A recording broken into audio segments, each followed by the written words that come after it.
Being a digital marketer सही सवाल करना हमारे लिए बहुत ज़्यादा ज़रूरी है। क्या आपको पता है कि अगर आप किसी इंटरव्यू या बिजनेस मीटिंग के अंदर सही सवालात ही क्लाइंट से कर लें या एम्प्लॉयर से कर लें तो आपके chances of getting hired up to 40% उसी टाइम पे सिक्योर हो सकते हैं।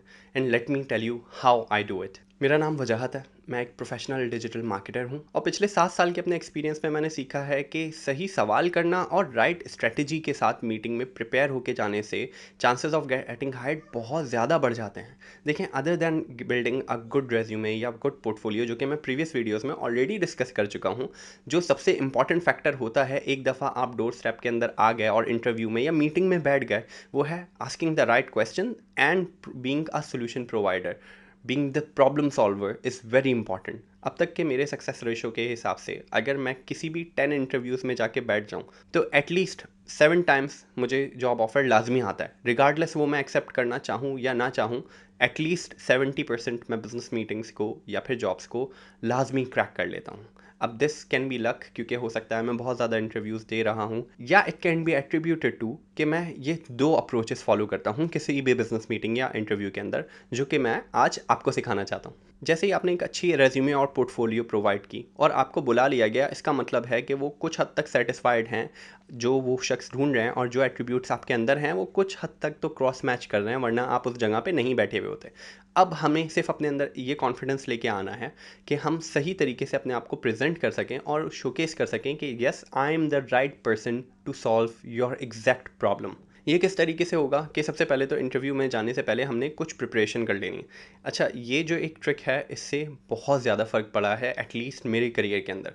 जब भी मैं किसी जगह पे इंटरव्यू के लिए जा रहा होता हूँ, मैं एक रात पहले या 2 दिन पहले कोशिश करता हूँ कि सबसे पहले एड्स लाइब्रेरी खोल के उनके गूगल्स पे और फेसबुक पे, इंस्टाग्राम पे उनके एड्स देख लूँ, वो किस तरीके के ऐड चला रहे हैं और वो क्या क्या कर रहे हैं, और उसके पोस्ट को मैं अपने पास एक पीपीटी की फॉर्म में नोट डाउन कर लेता हूँ। उनकी क्या स्ट्रेंथ्स हैं, क्या वीकनेस हैं। अब उनकी एड्स की स्ट्रेंथ जानने के लिए मैं एक बेसिक सा स्वॉट एनालिसिस परफॉर्म करूँगा, जो कि आप कर सकते हैं उनके ब्रांड परफॉर्मेंस को कंपेयर करके उनके कंपेटिटर के ब्रांड परफॉर्मेंस से, कि वो क्या कर रहे हैं। मिसाल के तौर पे एक ब्रांड है जो कि यूएई में कोई लग्जरी एंड प्रोडक्ट सेल करना चाह रहा है। अब मैं देखूंगा कि वो किस किस्म के ऐड चला रहे हैं यूएई मार्केट के अंदर, एंड सेकेंडली उनके कंपेटिटर एक सेम इंडस्ट्री के अंदर यूएई में रहते हुए क्या ऐसे ऐड चला रहे हैं, और सेकंड ग्लोबली वो अपने एड्स कैसे चला रहे हैं। ये करने के लिए कोई बहुत ज़्यादा मुश्किल नहीं है। आप एड्स लाइब्रेरी पे जाएं और वहाँ पे स्टैट्स को कंपेयर करना शुरू कर लें।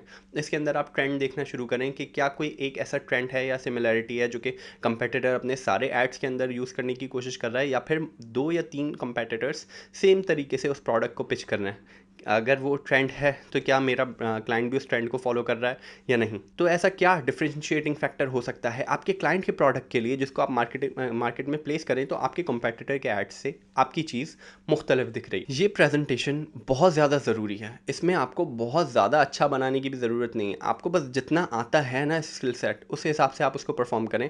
ये प्रेजेंटेशन आपको 2 तरीके से हेल्प आउट करने वाली है। नंबर 1, ये आपको स्टैंड आउट करने में मदद करेगी इस तरीके से कि आप प्रिपेयर्ड आ रहा है इंटरव्यू में। देखें, यकीन करें, अगर आपके साथ 10 लोग और लोग उसी पोजीशन के लिए सेम टाइम पे भी इंटरव्यू देने आ रहे हैं ना, तो 10 गधों में एक घोड़ा बहुत अच्छे से पता चलेगा।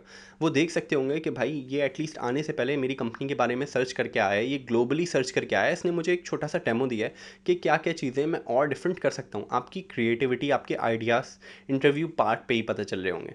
This is a major differentiating factor for you. This is your unique selling point. Second, ये जो आप प्रेजेंटेशन लेके जा रहे हैं, इसको प्रेजेंट कैसे करना है, और इम्पॉर्टेंट पार्ट, सही सवालात कैसे करने हैं। Let me tell you that.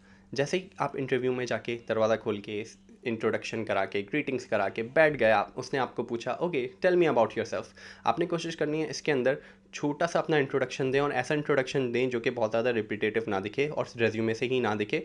और सेकेंडली आपने इनिशियली जो जो आपसे छोटे मोटे सवाल कर रहा होगा, उसके अंदर आपने एक राइट स्वीट स्पॉट देखना है, जहाँ पे आके आपने अपना पिटारा खोल के निकालना है, जो कि आप ऑलरेडी प्रिपेयर करके आएँ। अब ये जो आप सवाल करने वाले हैं और ये जो प्रेजेंटेशन लेके आए हैं, ये आपने दिखानी किसको है, ज़रूरी नहीं है। कोशिश करें ये जो आप काम एग्जीक्यूट कर रहे हैं ये एचआर को ना करें, बल्कि किसी स्टेक होल्डर के साथ करें। ज़्यादातर इंटरव्यूज़ के अंदर एचआर थोड़े बहुत सवाल करके सिर्फ वो देखना चाहेगा कि आप कितने कॉम्पिटेंट हैं इस रोल के लिए, और अगर आप कॉम्पिटेंट हैं तो वो आपको रेफ़र कर देगा अपने सीनियर की तरफ, जो कि असल स्टेक होल्डर है या फिर जो आपकी जॉब पे आने या हायरिंग होने या ना होने पे फैसला करने वाला है। अब मैं कोशिश करूँगा उससे कुछ मैं रेलेवेंट सवाल करूँ, जैसे कि what is your current ad spend, आप कितना पैसा स्पेंड कर रहे हैं अभी मार्केट में।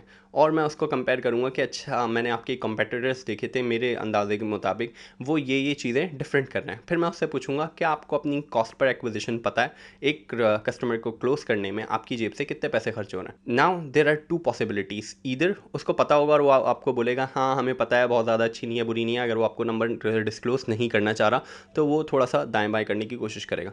लेकिन अगर उसको पता ही नहीं है तो मैम फर्स्ट मिन मेरा यही हो गया। अगर उसको यही नहीं पता कि उसका कॉस्ट पर एक्विजिशन क्या है, मैं उसको बोलूँगा कि आपकी फ़नल किस तरीके से वर्क कर रही है ये मैं समझ ही नहीं सकता जब तक हमारे पास इस चीज़ का इनफ डेटा ना हो कि कितना हम पैसा स्पेंड कर रहे हैं और हमारी कॉस्ट पर एक्विजिशन क्या है, और जो हमारी कॉस्ट पर कस्टमर है, कॉस्ट पर एक्विजिशन है, वो हमारे मार्जिन से कितना कम या कितना ज़्यादा है, हमारी फ़नल प्रॉफिटेबल है या नहीं, ये मैं अंडरस्टैंड ही नहीं कर सकता।